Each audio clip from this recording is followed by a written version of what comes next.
사울이 주의 제자들에 대하여 여전히 위협과 살기가 등등하여 대제사장에게 가서 다메섹 여러 회당에 가져갈 공문을 청하니 이는 만일 그 도를 따르는 사람을 만나면 남녀를 막론하고 결박하여 예루살렘으로 잡아오려 함이라. 사울이 길을 가다가 다메섹에 가까이 이르더니 호련히 하늘로부터 빛이 그를 둘러 비추는지라. 땅에 엎드러져 들음에 소리가 있어 이르시되 사울아 사울아 내가 어찌하여 나를 박해하느냐 하시거늘 대답하되 주여 누구시니까? 이르시되 나는 내가 박해하는 예수라. 너는 일어나 시내로 들어가라. 내가 행할 것을 내게 이를 자가 있느니라 하시니 같이 가던 사람들은 소리만 듣고 아무도 보지 못하여 말을 못하고 서 있더라. 사울이 땅에서 일어나 눈은 떴으나 아무것도 보지 못하고 사람의 손에 끌려 다메섹으로 들어가서 사흘 동안 보지 못하고 먹지도 마시지도 아니하니라. 아멘. 네, 여러분들 오늘 이 밤에 잘 나오셨습니다. 우리가 주를 예배하고 또 주님의 이름으로 뜨겁게 찬양하고 기도할 수 있는 것이 얼마나 감사한지 모르겠습니다. 여러분 오늘 여러분의 열심으로 이곳에 나온 그런 생각도 드실 거예요. 내가 정말 은혜 받기로 작정했다. 물론 그것도 맞는 이야기인데 성령께서 여러분들을 이끌어 주신 줄 믿습니다. 여러분의 마음이 오늘 하루도 바쁜 일정 가운데 굳어지기도 하고 또 세상 생각으로도 여러 가지 무너질 마음도 여러 차례 있었는데 오늘 여러분이 이 밤에 은혜의 자리에 나와서 하나님을 찬양하고 기도할 수 있다. 성령께서 하시는 일이죠. 여러분들 오늘 성령께 순종함으로 이 자리에 나오신 거 참 잘하셨습니다. 오늘 이 밤에 진짜 은혜 받고 하나님의 뜻대로 기도하는 역사가 있기를 축복합니다. 오늘 사도행전 9장 말씀을 우리가 함께 봤습니다. 사울이 다메섹 도상에서 주님을 만나게 된 이야기를 우리가 말씀으로 접했습니다. 저는 오늘 여러분과 말씀을 이렇게 나눌 준비를 하면서 그런 질문이 들었어요. 왜 예수님께서 사울을 만나 주셨을까? 그런 질문이 마음에 맴돌았습니다. 너무나도 익숙한 사도행전 9장의 본문인데 왜 그토록 주님께서는 사울을 만나고 싶어 하셨을까? 그런 생각이 든 거예요. 그리스도인들을 박해하고 핍박하는 일에 그토록 열심을 다했던 사울, 왜 만나 주신 걸까? 그런 질문을 하게 됩니다.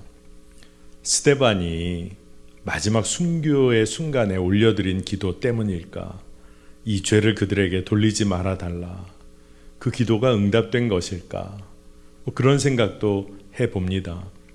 근데 속 시원한 답이 되지 않는 거예요. 왜 주님은 사울을 만나주셨을까? 제가 이 기도하는 가운데 말씀을 준비하면서 이것이 제 마음에 주님의 대답으로 확실하게 풀리면 말씀을 전할 때 참 그것이 중요하겠다. 그런 마음이 들었어요. 그런데 제 마음에 주님이 주시는 마음이 주님께서는 사울을 다메섹 도상에서 처음 만나신 것이 아니라 태초부터 사울을 만나주고 계셨다. 그런 마음이 드는 겁니다. 스데반이 순교하던 그곳에서 돌을 던지던 자들의 옷을 사울이 맡아주었던 그 순간이 있었죠. 그 순간에도 주님은 사울을 만나주고 계셨구나. 그런 생각이 들었어요. 근데 진짜 안타까운 것은 뭐냐 하면 그렇게 주님께서는 사울을 태초부터 바라보시고 만나주셨는데 사울은 주님이 진짜 누구신지를 모르고 그 주님 예수 그리스도를 바라보지도 만나지도 못했다는 겁니다. 여러분, 그런데 오늘 말씀을 통해서 우리가 꼭 깨닫게 되길 원하는 것은 그런 사울이 성령의 사람이 됐다는 거예요. 그런 사울이 성령의 사람이 되어서 주님의 손에 아주 강하게 붙들려서 쓰임 받았다는 겁니다. 여러분도 오늘 이 밤에 사울처럼 주의 손에 붙들려서 성령에 이끌려서 살아가는 인생 되시기를 축복합니다. 여러분, 멈추지 않는 주님의 사랑이 사울을 향해 있었던 것이죠. 그래서 그 사랑으로 주님께서 사울을 만나주신 겁니다. 언젠가 TV 속에 사람 살아가는 이야기, 이렇게 제가 그저 스쳐 지나가며 보았던 것이 있었는데, 한 부모님이 어린 자녀를 잃어버리고 찾기 시작합니다.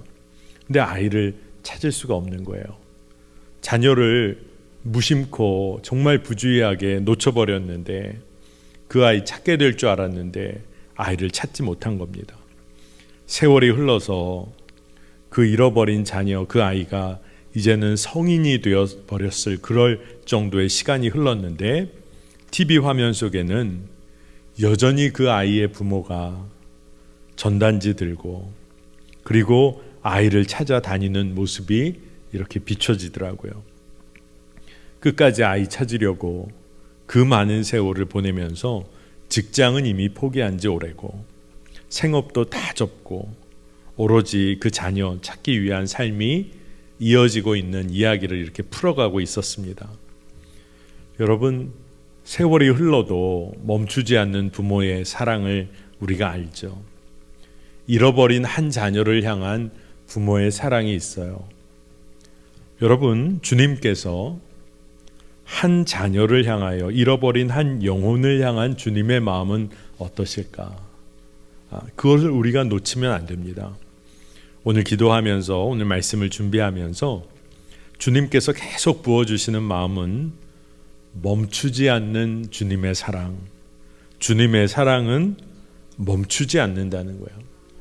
여러분, 그러니까 주님께서는 이 사랑으로 사울을 끊임없이 바라보고 계셨던 겁니다. 태초부터 하나님께서는 사울의 삶을 계획하셨고 그의 삶 모든 것을 주관하셨습니다. 사울이 핍박하는 순간에도 주님은 그를 만나고 계셨다. 이거 진짜 은혜인 거죠. 은혜가 되는 겁니다. 그런데 정말 우리가 오늘 말씀 가운데 깨닫게 되는 것은 다메섹 도상에서 극적으로 만나주신 것도 사실인 것 같지만 주님께서 사울을 늘 품어주고 계셨다. 이것이 우리에게 더 큰 은혜가 되는 겁니다. 끊임없이 사울에게 다가오셔서 직접 이야기를 나누고 싶어 하셨던 그 주님께서 다메섹 도상에서 말을 걸어오신 거예요. 도저히 어찌할 수 없는 그런 큰 빛 가운데서 주님이 사울에게 말씀을 하십니다. 그러니까 사울이 압도를 당하는 거죠. 그 주님의 말씀에 음성 앞에 사울이 압도당할 수밖에 없었습니다. 여러분, 사울이 그리스도인들 핍박하고 힘으로 강제력으로 그들 박해한 거 우리가 알고 있습니다. 지식과 또 학식으로 사람들 자기가 옳다고 생각하는 대로 다 조종했어요. 그리고 뜻대로 되지 않으면 정죄까지 했습니다. 물리적인 폭력까지도 행사했어요. 그런데 주님께서는 그런 사울에게 온화한 빛으로 찾아와 만나 주십니다. 그리고 대화를 걸어주세요. 정말 이것이 주의 사랑입니다. 그리고 주의 은혜인 것이죠. 세상의 방식을 뛰어넘는 예수 그리스도의 방법인 것입니다. 여러분, 한번 생각해 보세요. 사울의 입장에서는 그 빛 가운데 주님을 만난 그 순간이 사울을 지금까지 움직여왔던 모든 동력들을 무기력하게 만든 사건이었어요. 주님을 만나니까 지금까지 자신을 드러내왔던, 자신을 높여왔던 모든 힘들이 아무 능력을 발휘할 수 없게 됩니다. 그러니까 사실 말씀을 보면 진짜 주님을 만나고 나서 사울은 인간적으로는 절망했어요. 여러분, 왜 주님을 만났는데 사울이 절망하게 되었을까요? 여러분, 사실 우리가 그 대답을 다 압니다. 우리가 사실 그 대답을 다 알고 있어요. 여러분, 세상 가운데서 내가 믿고 의지하고 성취하고자 했던 모든 것이 무너지는 경험, 나의 계획과 소망 속에 감추어진 욕망들이 낱낱이 드러나게 될 때 오는 그 절망감, 여러분 우리가 그것을 압니다. 여러분 한번 잘 생각해 보세요. 우리가 진정으로 주님을 만나면 이런 일들이 일어납니다. 주님을 진짜 만나면 내 속에 숨겨놓은 욕망, 내가 의지하고 있었던 세상 것들 다 드러납니다. 그러니까 절망하게 돼요. 근데 진짜 주님 만나면 그리고 나서 새 길을 만나게 됩니다. 이사야서 6장에 이사야가 하나님의 영광을 보게 됩니다. 진짜 하나님의 영광을 보게 된 거예요. 그러니까 이사야가 뭐라고 고백합니까? 6장 5절입니다. 화로다 나여 망하게 되었도다. 나는 입술이 부정한 사람이요 나는 입술이 부정한 백성 중에 거주하면서 만군의 여호와이신 왕을 배웠음이로다. 이사야의 고백이 뭐예요? 하나님의 진짜 영광을 접하니까 자신의 죄인됨으로 인하여 절망하게 됩니다. 그래서 뭐라고 얘기를 하죠? 내가 망하였도다. 절망 중에 절망입니다.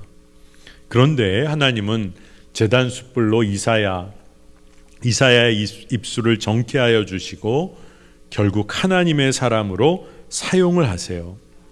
그가 정함을 얻고 하나님의 일하심에 쓰임받기를 원하여 결국 이사야는 내가 여기 있습니다. 나를 보내소서. 그저 하나님께 모든 것을 맡기게 됩니다. 여러분 핵심은 진짜 주님을 만나면 절망을 경험하게 되는데 절망이 초점이 아니라 이 절망을 통해서 그 속에 일하시는 주님을 정말 바라보게 된다는 거예요. 그때 우리 안에 기쁨이 회복되기 시작합니다. 여러분 오늘 말씀을 보면 사울은 주님을 만납니다. 그리고 그가 무기력할 정도의 절망을 경험합니다. 그런데 이 무기력하게 된 사실이 초점이 아니라 주님의 능력 안에 그가 거하게 되기 시작했다는 거예요. 그리고 주님의 분명한 계획이 나의 삶에 있다. 그리고 주님의 일하심을 사울이 깨닫게 된 겁니다. 더 이상 혼자서 사는 인생이 아니라 주님이 이끄시는 삶을 살기 시작했다는 거예요. 여러분, 자신의 힘만 의지하며 살아가는 사람은 사실 진짜 외로운 사람입니다. 내 힘으로만 살아갈 수 있다. 사실 외로운 사람이에요. 오래전에 저희 어머님께서 검사하시다가 폐에 암이 발견돼서 아주 초기에 잘 치료를 받으셨지만 그래서 어머님을 모시고 병원을 다니면서 검사를 해야도 했고 병원에 입원을 시켜드리고 수술을 해야 했던 일이 있었습니다. 병원을 처음에 오고 가면서 제가 그렇게 생각하게 된 마음이 하나 있었어요. 처음에 병원을 가서 보니까 아직 어린 아이들은 부모님의 손을 잡고 병원을 오고 가더라고요. 그냥 로비에 앉아서 이렇게 오고 가는 사람들을 보니까 어린 아이들은 부모님 손을 잡고 와서 병원에 오고 가더라고요. 그런데 이제 나이가 드신 부모님들은 거꾸로 어떻게 돼요? 자녀들의 손을 잡고 병원을 오고 가시더라고요. 그런데 병원에 혼자 오는 사람들은 자기 힘으로 모든 것을 결정하고 살아가는 젊은 사람들은 혼자 병원 오더라고요. 아픈데 혼자 오더라고요. 그래서 그 당시에 제가 나도 아프면 나도 내가 혼자 병원에 올 나이겠구나 그런 생각도 한번 해봤습니다. 여러분 참 이상하죠. 혼자서 모든 것을 해내면 좋아 보여야 할 텐데 병원에서 이렇게 보니까 외로워 보이더라고요. 혼자서 모든 것을 할 수 있는 사람이 병원에서 보니까 외롭게 보이더라고요. 여러분 우리 인생이 그래요. 자신의 힘으로 자신의 능력으로만 살아가는 사람이 참 외로운 사람이라는 것을 보게 됩니다. 근데 여러분 은혜로 사는 인생이 참 놀랍습니다. 하나님 아버지의 은혜 가운데 사는 사람이 사실은 모든 그리스도인들이 그렇게 살아야 하는 것이죠. 우리가 외로움 가운데 거하는 사람이 아니라 주님과 동행하는 삶을 살아가는 겁니다. 여러분 외로우세요? 내 힘만으로 살아가느라 외로우십니까? 여러분 오늘 이 밤에 주님께 다 맡겨드리는 밤이 되시면 좋겠어요. 진짜 주님을 못 만나고 자기 힘으로만 살려고 하면 정말 외롭고 답답합니다. 그런데 사울이 주님을 만난 다음에 자기가 그런 사람이었음을 깨닫기 시작하는 거예요. 사울은 예수님의 도를 따라 사는 사람들, 그리스도인들 잡아서 예루살렘으로 끌고 오려고 할 정도로 그는 분명한 계획이 있고 자신의 힘과 열정으로 움직이던 사람이에요. 그런데 오늘 말씀 보니까 진짜 주님 만나고 일어나서 눈은 떴는데 아무것도 보지 못하고 혼자서는 움직일 수도 없어서 사람의 손에 이끌려 다메섹으로 들어가는 지경이 됩니다. 오늘 8절 말씀에 사울이 땅에서 일어나 눈은 떴으나 아무것도 보지 못하고 사람의 손에 끌려 다메섹으로 들어가서, 이렇게 기록이 되어 있습니다. 여러분, 사울은 정말 자기 계획과 자기 뜻을 따라 자기 의지대로 움직인 사람이에요. 근데 사울이 주님을 만난 사건 분명히 있었지만 인간적으로는 그에겐 절망이었을 거예요. 왜? 스스로 움직이지 못해요. 스스로 계획한 거 다 뜻대로 안 됩니다. 그렇게 살아왔던 사울, 자기의 뜻과 계획으로 살아왔던 사울에게는 이게 얼마나 절망적인 순간이었을까요? 근데 제가 말씀 준비하면서 사울이 경험했던 이 절망의 순간이야말로 주님께서 가장 분명하게 주님의 계획을 이루어가고 계신 순간이라는 것을 보게 됐어요. 여러분, 이게 진짜 중요합니다. 여러분, 우리는 우리가 절망이라고 여기고 너무 쉽게 포기하고 무너지는 순간들이 있습니다. 근데 대부분이 내 뜻대로 안 됐었죠. 그런데 바로 그 순간에 주님은 일하고 계시다. 주의 뜻을 이루고 계시다. 그것을 우리가 오늘 놓치지 않게 되길 바랍니다. 주님을 진정 만났는가? 이런 질문은요, 내가 주님 앞에서 진짜 절망을 경험했는가? 라는 이 질문과 맞닿아 있습니다. 왜냐하면 우리가 진정으로 주님을 만나게 되면 내 삶을 지배했던 거짓주의인들, 세상의 거짓주의인들이 다 떠나가 버리기 때문에 그렇습니다. 요즘 우리가 사는 시대에 세상의 영이 우리를 지배한다고 할 때 아마 만문의 영이 우리의 삶을 지배한다. 물질이 우리의 삶을 지배한다고 해도 과언이 아닐 거예요. 여러분, 진짜 주님을 만나고 나면 나를 지배하고 있었던 만문의 영이 다 떠나가는 것을 경험합니다. 그런데 그 처음에는 어떻게 경험하게 될까요? 물질에 대하여 내가 자유를 얻는다는 것 자체가 절망처럼 느낄지도 몰라요. 이제 물질 따라 사는 삶에 익숙했으니까요. 그런데 진짜 주님으로부터 오는 자유는 물질에 휘둘리지 않고 주님께 이끌리는 삶으로 나아가게 되는 겁니다. 제가 고등학교 또 대학 이렇게 동창으로 벌써 한 30여 년이 넘게 지내온 친구를 만났을 때 그 친구가 저에게 이런 얘기를 그때 해주더라고요. 요즘 젊은이들의 결혼관이 너무 달라졌다는 거예요. 예전에는 젊은이들, 청년들이 능력이 있고 미래의 가능성이 있는 사람이라면 좋아했다는 겁니다. 그래도 이 사람 정말 사람이 반듯하다, 미래의 가능성이 있다, 그러면 좋아했다는 거예요. 그 이야기는 사람의 능력, 가능성, 인성 이런 것들을 보면서 사람을 만났다는 거죠. 그런데 요즘 시대는 물질적인 안락을 추구하면서 결혼을 준비할 때 결혼할 사람의 직업이나 능력 이거 엄청 본다는 거죠. 근데 요즘 뭐가 달라졌냐 하면 그 사람의 부모가 무엇을 하는 사람인지 관심한다는 거예요. 왜냐하면 집안 자체가 튼실해야 살아가기 좋다고 생각하기 때문이랍니다. 그래서 요즘은 어디까지 변했냐? 만나면 그렇게 물어본대요. 뭐 자매든 형제든 자기 할아버님 뭐 하셨던 분이야? 저도 그 얘기 듣고 좀 당황스럽고 왜 물어보나? 제 친구 이야기가 할아버지 때부터 부자여야 진짜 부자랍니다.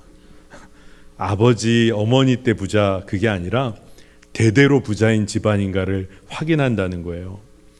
여러분, 그냥 우리가 웃고 말 이야기 같기도 하지만 요즘 시대에 좋은 직장, 좋은 집안, 안정적인 삶을 보장받기 위한 몸부림이 사실 우리 삶에 있다는 거예요. 근데 그것이 뭐냐 하면 우리를 움직이는 두려움과 염려이기도 한 것이죠. 그런데 내 눈에 보기 좋고 내 눈에 이루고 싶은 계획들이 진짜 주님의 눈에도 합한 것인가를 우리가 철저히 물어봐야 돼요. 근데 그것을 철저히 물어보다 보면 우리는 절망을 경험하게 됩니다. 세상적으로 절망을 경험하는 거죠. 그런데 진짜 이상한 것은 그 절망으로부터 새로운 기쁨을 맛보게 돼요. 오늘 사울의 이야기를 여러분과 나누는 이유입니다. 사울이요, 정말로 인간적으로는 절망의 순간을 경험합니다. 그런데 주님의 뜻과 계획, 주님의 명령에 대하여 철저하게 순종해야 할 순간을 그가 맞이하게 되는데 그의 삶을 완전히 바꾼 순간이에요. 인간적으로는 절망이고 자기가 할 수 있는 것 아무것도 없고 오직 할 수 있는 것 주님의 뜻과 계획에 철저히 순종하는 것, 그것밖에 할 수 없는 바로 그 순간을 만났을 때 그의 인생이 주의 손에 붙들리게 된 겁니다. 오늘 6절 말씀에 너는 일어나 시내로 들어가라. 내가 행할 것을 내게 이를 자가 있느니라. 성경을 보다 정확히 읽어보면 네가 반드시 해야 할 일이 너에게 들려지고 알려질 것이다, 이런 이야기입니다. 사울에게는 익숙하지 않은 경험이에요. 스스로 모든 것을 파악하고 결정하고 그리고 해야 하는 사람인데 네가 반드시 해야 할 일이 너에게 들려진다는 거예요. 외부로부터 들려지는 거예요. 알려진다는 겁니다. 이제 사울이 주님과의 관계 가운데서 믿음을 사용해 봐야 하고 믿음으로 반응해야 하고 순종해야 할 순간을 맞이하게 된 거예요. 그리고 동시에 사울에게 사명을 주시는 분은 주님이시라는 것을 경험하게 된 겁니다. 자기가 할 일 자기가 결정했던 사울이에요. 그런데 내 삶의 주님, 주인은 예수 그리스도시다. 이것을 고백해야 하는 순간이 온 겁니다. 여러분, 이게 사울의 삶을 사도 바울의 삶으로 완전히 바꿔놓은 순간이에요. 여러분, 주님께서 여러분의 삶에 사명을 주십니다. 해야 할 일을 알려주세요. 어디로 가야 할지를 들려주세요. 무엇을 위하여 살지를 주님이 알려주세요. 가장 완전하고 완벽하고 건강하게 구체적으로 예비된 하나님의 뜻을 여러분에게 주시는 거예요. 자, 우리가 어찌해야 할 바를 모르는 절망과 같은 아픈 순간을 경험할 때가 있습니다. 여러분, 그러면 어떻게 해야 되는 걸까요? 더욱 예수 그리스도 주님을 더욱 바라봐야 하는 겁니다. 왜냐하면 그 순간에도 주님은 일하고 계시기 때문에 그런 거예요. 사울이 혈기당당하게 그리스도인들 결박해서 스스로의 열심으로 다메섹으로 그렇게 가고 있었잖아요. 그런데 사울이 결국 어떻게 됩니까? 다른 사람의 손에 이끌려서 그곳에 들어가게 됩니다. 진짜 당황스러운 순간인 거예요.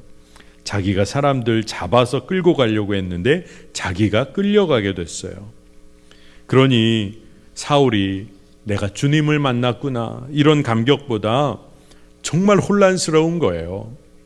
그리고 사울 자신이 만난 주님, 그 주님에 관해서 아마 더욱 알고 싶은 마음도 있었을 거예요. 그런데 너무나 혼란스러운 거죠. 오늘 5절 말씀을 보면 주님께서 사울을 다메섹 도상에서 빛 가운데 부르셨을 때 사울이 뭐라고 이야기를 하냐 하면 주여 누구시니까 이렇게 이야기를 합니다. 아주 절대적인 빛 앞에서 그가 유대교 전통에서 하나님에 대한 이해는 있었으니까 그 빛 가운데서 음성을 들으면서 뭐라고 이야기하냐면 주여 이렇게 이야기를 한 거예요. 누구십니까? 주님이란 말은 절로 나왔어요.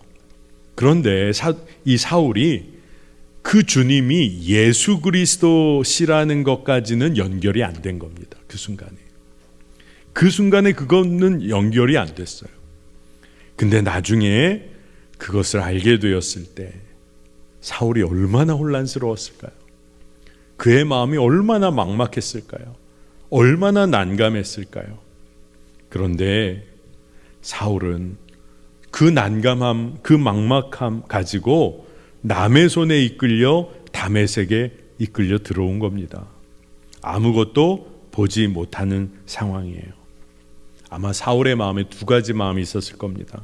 혼란스럽고 막막하고, 하지만 예수님이 주님이 되신다라는 것에 관하여 그의 가슴 속에 끊임없이 되묻고 더 깊이 알고 그 주님을 바라보기를 원했을 거예요. 여러분, 사울은 어떤 순간에 주님을 더 깊이 묵상할 수밖에 없었냐? 인간적으로는 절망의 순간이었다는 거예요. 역설적으로는 진짜 주님을 만나면 우리는 절망하게 됩니다. 그런데 그 절망의 순간에도 주님께서는 태초부터 나를 향한 계획을 가지시고 기도하시며 나와 동행하고 계셨다. 여러분, 이것이 믿어지기 시작하면 우리의 삶은 완전히 뒤바뀌어집니다. 여러분, 우리가 주님을 바라보는 시간, 그것이 정말 수동적이고 무기력한 시간이 아니라 믿음을 사용하는 시간인 거예요. 오늘 9절 말씀 보니까 사흘 동안 보지 못하고 먹지도 마시지도 아니하니라. 사울이 이끌려서 다메섹에 들어온 이후에 그가 보지 못하고 먹지도 마시지도 아니하였다라고 기록하고 있습니다. 먹지도 마시지도 아니한 것은 사도 바울의 선택이었던 거예요. 근데 그 사도 바울의 선택은 뭐냐 하면 이제는 자신의 힘으로 살아왔던 삶 멈추고 이제는 주의 손에 이끌리기를 기다리고 있는 순간입니다. 그 이야기는 뭐냐 하면 먹지도 마시지도 아니하였다는 게 고집 부리고 있다는 게 아니라 주님이 이끄시면 이제는 순종할 수밖에 없다. 그래서 자신의 의지로는 움직이지 않고 있는 거예요. 여러분, 이 순간이 정말로 주님을 제대로 만나고 주님의 손에 이끌릴 수 있는 순간이라는 것을 깨달아야 합니다.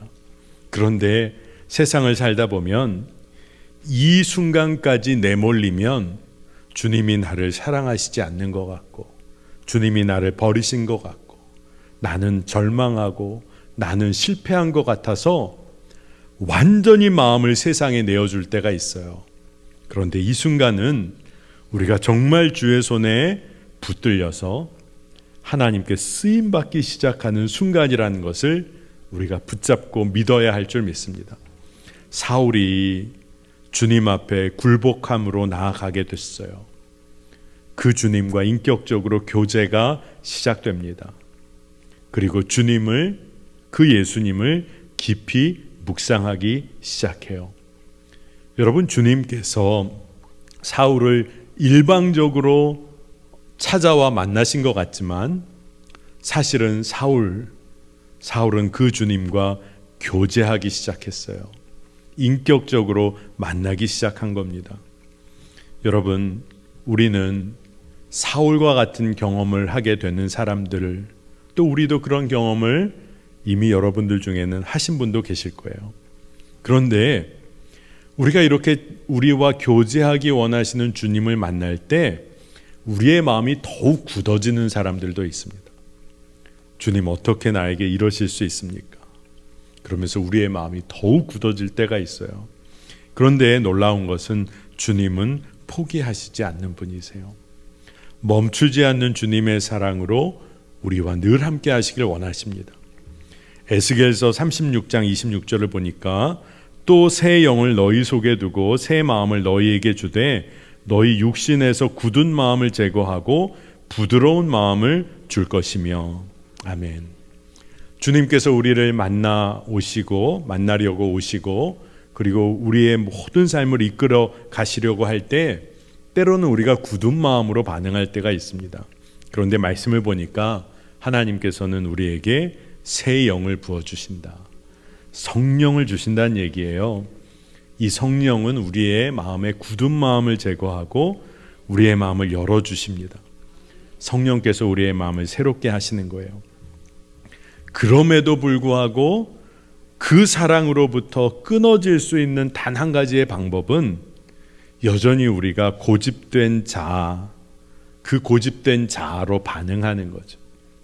성령님께 우리의 마음을 열어놓는다면 우리의 마음은 부드러운 마음으로 변하게 돼 있어요. 여러분, 스데반의 순교의 사건 속에서 강팍한 마음과 태도로 그 곁에 서 있었던 사람이 사울입니다. 그런데 그 사울을 주님께서는 온화한 빛으로 찾아와 주셨어요. 그리고 대화를 시도하시고 그 사울을 이끄시고 그리고 나중에는 아나니아를 통해서 그의 눈을 띄워주십니다. 주님께서는 뭘 하세요? 그 강팍했던 굳은 마음을 열어주세요. 부드러운 마음으로 열어주세요. 그러면 우리가 해야 할 일은 뭐냐? 주님이 내 삶에 일하고 계시다. 이것을 믿음으로 받아들이는 겁니다. 주님의 일이 이루어지는 데는 우리의 믿음이 필요해요. 근데 이 이야기를 여러분 잘 들어보세요. 주님께서 어떤 일을 하시는데 우리의 믿음 없이는 주님이 그 일을 못 이루신다, 이 말이 아닙니다. 이 이야기는 뭐냐 하면 우리가 믿음이 없으면 주님께서 이루시는 일을 우리가 볼 수가 없다는 거예요. 이거 잘 알아야 합니다. 우리는 주님의 일이 이루어지는데 우리의 믿음이 사용되기를 원해요. 그리고 주님도 그것을 기뻐하십니다. 근데 왜 주님이 그것을 기뻐하실까요? 우리가 그 믿음으로 주님이 일하고 계시다는 것을 보기를 원하시는 거예요. 주님은 주의 일을 당신께서 이루어 가십니다. 그런데도 우리가 참여하도록, 우리가 그 안에서 믿음으로 그것을 누리도록 이끌어 주세요. 멈추지 않는 사랑을 갖고 계신 주님께서 아나니아를 통해 일하십니다. 오늘 17절 19절 말씀을 보겠습니다. 형제 사울아, 주 곧 내가 오는 길에서 나타나셨던 예수께서 나를 보내어 너로 다시 보게 하시고 성령으로 충만하게 하신다 하니 즉시 사울의 눈에서 비늘 같은 것이 벗어져 다시 보게 된지라. 일어나 세례를 받고 음식을 먹음에 강건하여 지니라. 아멘. 여러분, 얼마나 놀랍습니까? 사울이 경험했던 것은 인간적으로는 처절한 절망이었어요. 아무것도 할 수가 없었고 그는 그저 먹지도 마시지도 않고 하나님이 행하실 일만 그가 기다렸습니다. 그런데 어떤 일이 벌어졌어요? 주님께서는 주의 사람을 보내셔서 너로 다시 보게 하시고 성령으로 충만하게 하신다. 그 일을 이루셨어요. 그리고 세례를 베풀어 주십니다. 세례가 뭐죠? 예수 그리스도와 함께 십자가에 못 박혀 장사되고 예수의 부활의 생명으로 살게 되는 게 세례예요. 그런데 사도 바울에게 이 일이 이루어집니다. 즉 성령으로 충만하여진 거예요. 이게 무슨 일이죠? 그토록 그리스도 믿는 사람 박해하고 주님 핍박하고 완전히 다른 길 걷던 사울을 주님께서 그토록 만나고 싶어 하셔서 그에게 말을 걸어 오시고 그에게 모든 것 정말로 주님만 의지할 수 있도록 전적으로 이끄셔서 성령 충만함까지 주시고 세례받은 인생으로 바꾸어 주셨어요. 사울이 할 수 있었던 것 딱 한 가지, 그 일을 하시는 주님께 순종하는 거예요. 그러니 다메섹 도상으로 가는 이 사울의 이야기의 주인공은 사울이 아니라 주님이신 거죠. 이 이야기의 주인공 주님이세요. 부활 승천하시고 우리 가운데 역사하셔서 우리 삶의 주인이 되어주시는 바로 예수 그리스도, 그분이 이 이야기의 주인공이신 거예요. 사울은 할 수 있는 일이 무엇이었냐? 내 삶의 주인 주님은 오직 예수 그리스도이십니다. 이것을 증언할 수 있는 증인이 된 거예요. 여러분, 증인이 된 것이 바로 성령 충만한 삶입니다. 내 삶에 역사하시는 주님을 증거할 수 있다. 성령 충만함의 증거예요. 여러분, 누구나 사울이 바울 되어 행한 복음의 능력을 행할 수 있어요. 저는 그렇게 믿어요. 왜냐하면 사도 바울이 그렇게 고백을 했거든요. 나를 통해 행하신 주님의 일만 내가 자랑하겠다. 그 이야기는 뭐예요? 주님이 다 하신 거예요. 사울이 바울 되어 행한 일은 다 주님이 행하신 겁니다. 성령의 사람으로 행한 거예요. 그러면 우리도 예외가 될 수 없어요. 아무리 극한의 절망에 빠져 있다. 그래도 여러분, 오늘 우리가 말씀을 붙잡고 믿음을 사용합시다. 나의 절망의 순간에도 주님은 여전히 내 삶의 주님으로 일하고 계시다. 나를 위해 일하고 계시다. 나를 살리실 뿐 아니라 나를 통하여 모든 생명을 살리는 일에 주님은 주인공으로 일하고 계시다. 여러분, 사울이 자기 계획이 다 무너졌어요. 그리고 아무것도 할 수 없게 됐어요. 세상적으로는 절망이고 실패입니다. 그런데 그 절망과 실패를 통과하지 않은 사람은 주의 손에 붙들려 쓰임 받을 수 없어요. 역설적이죠. 왜 그럴까요? 주님 만나 절망과 실패를 경험하지 않은 사람은 주님께 철저히 순종할 수가 없어요. 여전히 내 힘으로 내 계획으로 살려고 해요. 그런데 사울은 정말로 주의 십자가, 그 절망과 실패를 통과해 십자가의 영광과 생명을 맛보게 된 거예요. 그러니 오늘 말씀에 그가 세례를 받고 음식을 먹음에 강건하여지니라. 이제 새 삶을 얻게 된 겁니다. 저는 오늘 여러분들에게 이미 여러분이 너무나 잘 아는 사울이 다메섹 도상에서 주님을 만난 이야기를 나눴습니다. 여러분도 여러분의 인생에 꼭 이와 같은 순간을 이미 경험하신 분들도 있고 그렇지 않은 분들도 계실지 모르겠어요. 진짜 주님을 만나면 우리는 절망입니다. 이사야가 하나님 만났을 때 난 망하였도다. 그런데 거기서 끝이 아니라는 거잖아요. 진짜 시작, 진짜 새로운 기쁨과 소망이 우리가 내가 망하였도다. 내가 십자가에서 완전히 죽음을 선포한 이후에 우리의 삶은 예수님께 이끌리게 돼 있어요.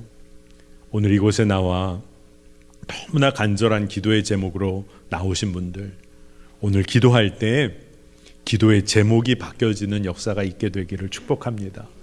내 뜻대로 계획하려고, 내 열심으로 기도하려고 나왔는데 하나님께서 전혀 다른 기도의 제목을 부어주신다면 여러분 순종하며 기도해 보세요. 주님께서 일하십니다. 그리고 여러분의 원래 가지고 있던 기도의 제목보다 더 놀라운 일을 주님이 행하실 거예요. 여러분, 이 역사가 우리 안에 있기를 축복합니다. 자, 오늘 찬양 우리 함께 하고 그리고 또 뜨겁게 기도하면 좋겠습니다. 아마 이 찬양이 익숙한 분도 계시고 아닌 분도 계실 텐데 가사를 묵상하신다고 생각하시며 찬양하시면 좋겠어요. 조금 곡조가 익숙하지 않으셔도 주가 일하신다. 내 삶의 절망 가운데도 주님이 일하신다. 여러분, 이 고백을 찬양으로 올려드리면 됩니다. 그러면 오늘 하나님께서 우리의 기도의 문을 활짝 열어주실 거예요. 주가 일하신다. 내 절망 가운데서도 주님이 일하신다. 이 고백을 주께 올려드리겠습니다.